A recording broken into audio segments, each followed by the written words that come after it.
but yakane ginak yang sarkar nakwe ko poch with persiam men communicate syak central government nakabantaban like ka second installment da den takadaw kadon kajing slam karena kajing slam ban penlait ya ka tulot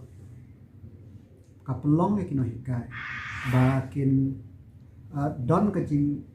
ki men se nomor ba mdi shibna mdi apna mdi lai brai long karusan brai den takadaw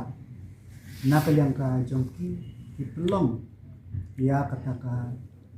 penpau ya kata ka persya bandawa ya ka hop jongki da menin ngalak tren lembak lang pathai khobor ba ngina kaliang ka sarkar ni persang kat bala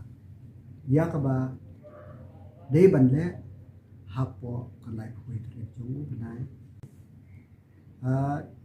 kalau orang kerja kendo apa dengan delegation macam ke SSA but mga hakaji lang jong state project director jongka SSA bangi layar batai ya ki kiba ki constraint but ki daw but ki state kiba ka sarkar ka shim but kan shim ban is yakane ka jing do kajing slan jong ka tulo ka taklur na kanta kane ka kalong katulo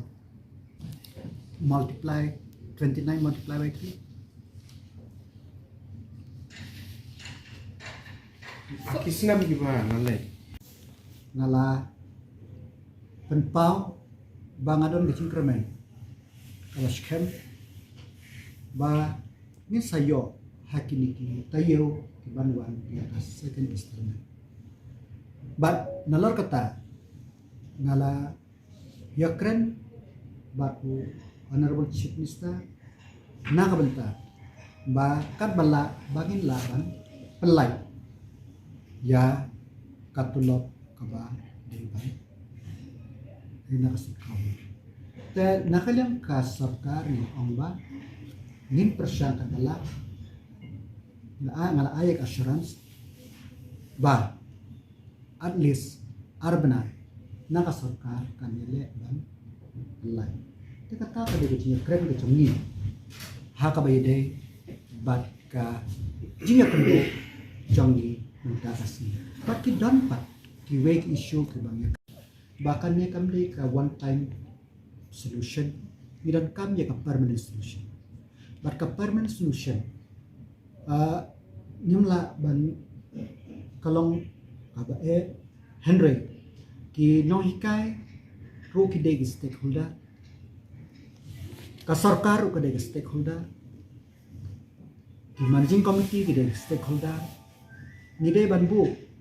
ban perkhat ka we ka jingmot ka ka bangin la ban le ya ka bahatam khna bakine ki jinge kinum ni na ka we ka por sha ka we ka por